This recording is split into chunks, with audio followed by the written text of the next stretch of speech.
Laces. Bars roll for 30 seconds. Wait for the slate, please. Wait for the slate. And you're going to be facing straight ahead.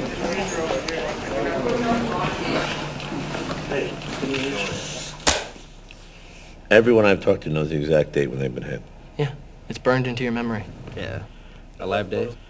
September 21st of 04 is when I got hit.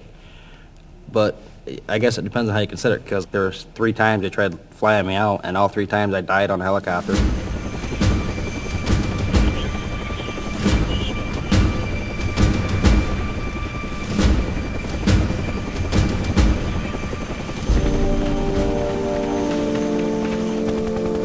I feel like I'm not supposed to be here. My best friend was behind the driver, and he lost his life.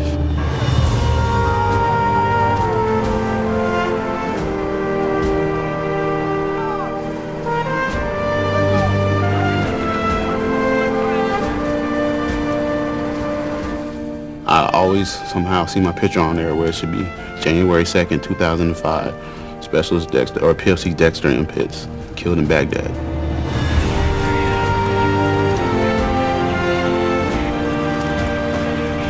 I wake up and I thank God that I'm actually alive, and I pat myself on the back.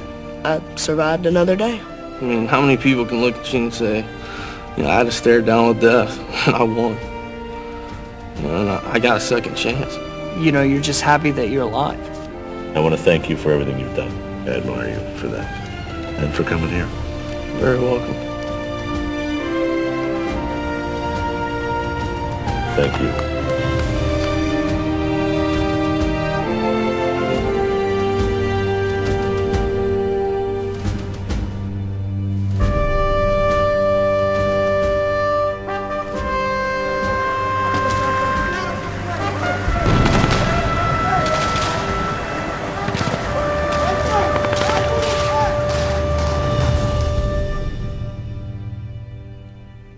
Everybody always says if this, you know, were going to happen, it couldn't have happened to a better person. Hailing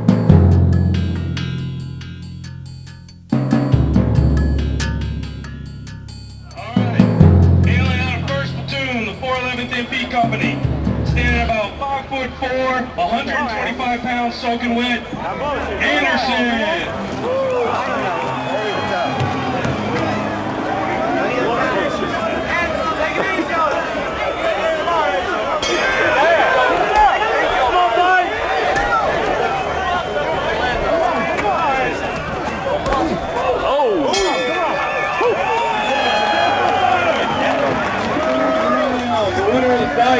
Specialist Anderson, the 0.5. Tell me what happened first. It was probably around 11 when it actually happened. I was driving, and me and my team leader, his name's Kenny, we always sit there and talk and bullshit and, you know, make fun of everything that we're doing and, you know, just trying to keep a sense of humor so we keep our mind off being scared. So wait, how are you feeling today? On this wonderful day? Just great knowing that our wonderful platoon sergeant is coming back to make their life a living hell today. Yes, I cannot wait either.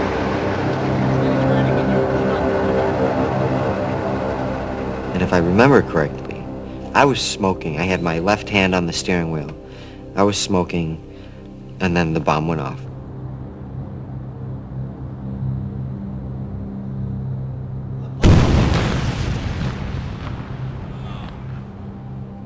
I didn't hear it, but I saw it, like the flash and the smoke and the fire coming through the door. And I realized we got hit, so I was like, oh, we got hit.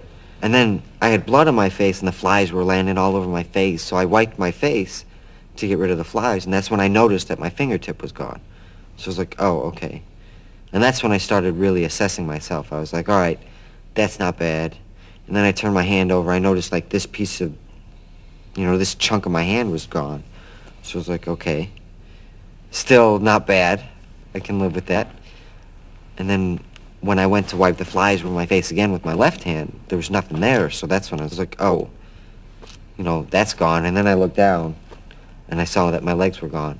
And then they had kind of forced my head back to the ground so that hoping that I wouldn't see, you know. What was your immediate reaction to that? Well, I was just kind of like, oh shit.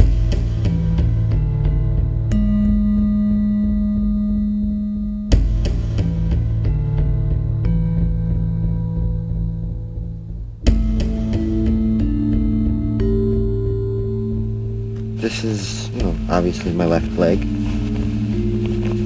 That's what I have left of it. This one's a lot shorter than my other one.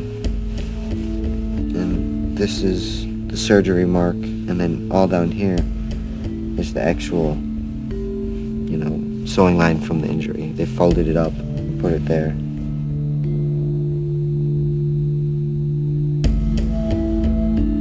And then my arm just kind of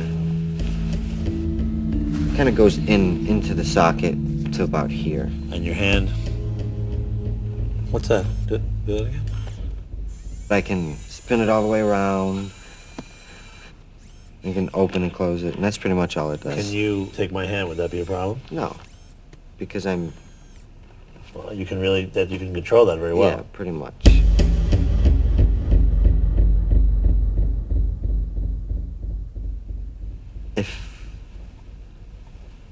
If I didn't have my hand, if I lost both my hands, I really think, you know, it wouldn't be worth it to be around. Only because to have both your legs gone and both your hands gone would be 1,000 times more difficult. Maybe a sensation of touch, too, in a sense. Right. Well, I can't feel these 3 fingers either. Well. But it's slowly coming back, so I'm very hopeful.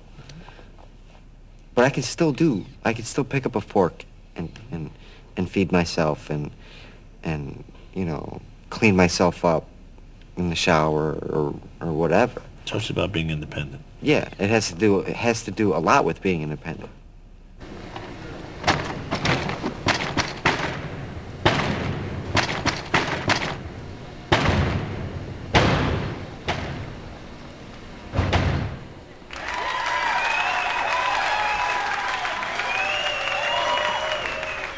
Have you heard about that? A lot of people have said that you now have 2 birthdays. Yes, the alive day. The day that you were born and the day that you almost died and you were alive. Right. Do you have any feelings on that? Or? For right now, I'm sure it'll change in the future. But for right now, I feel that your alive day, everybody makes a big deal about it, especially at Walter Reed, all the therapists, and they're like, oh, it's your alive day, congratulations. And I can see their point, that you would want to celebrate something like that. But from my point of view, it's like, okay, well, we're sitting here celebrating the worst day of my life. Great. Let's just remind me of that every year. I don't know. What day was, what was the day? October 23rd of 05.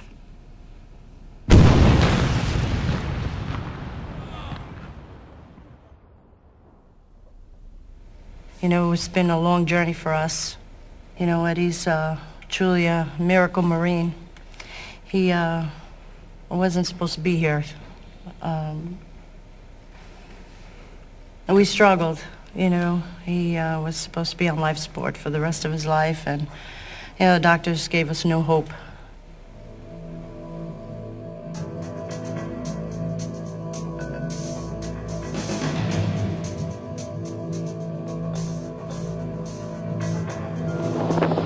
All right, here we got Eddie observing. See what he can do.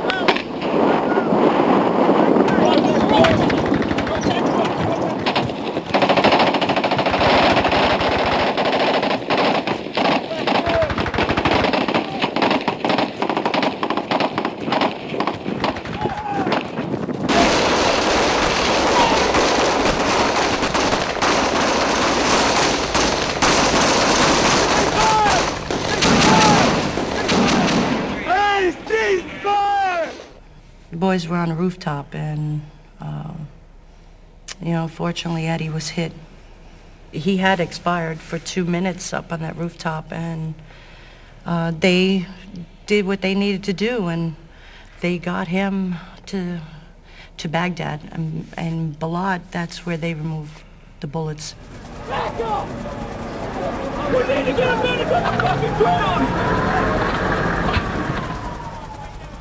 His damage was mostly on the frontal lobes, and that talks about emotion, behavioral, you know, so a lot of that was affected on Eddie. So, you know, although he understands and he recognizes us, you know, there's still some behavioral issues that we deal with, and his brain was, 2/3 of his brain was affected. So he had the top part of his head here is acrylic and it has titanium plates, which are here. Here, let me hold your hand, buddy. And scar looks good. We were talking about the scars this morning, and he doesn't want them covered. No? No, he's proud of his scars. Right? Those are your battle scars, buddy, right? And you're proud of them. That's what he told me. What do we say? Every day. Inch by inch, it's a cinch. Yard by yard. Yard by yard, it's hard, right? Do you want to walk? No. No? What? What do you want to do? I want to run. You want to run? All right. You want to see the crazy leg?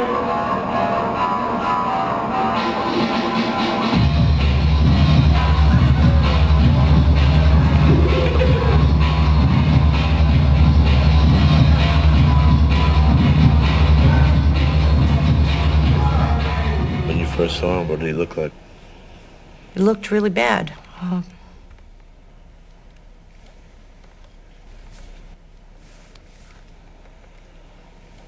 A lot of the fluid had, thank you, had caused his body to swell. He was just not recognizable. We only knew it was Eddie because of his tattoos. Yeah, his tattoos, the one thing that we were like, oh, another tattoo, you know, but nothing we were so glad to see on that day.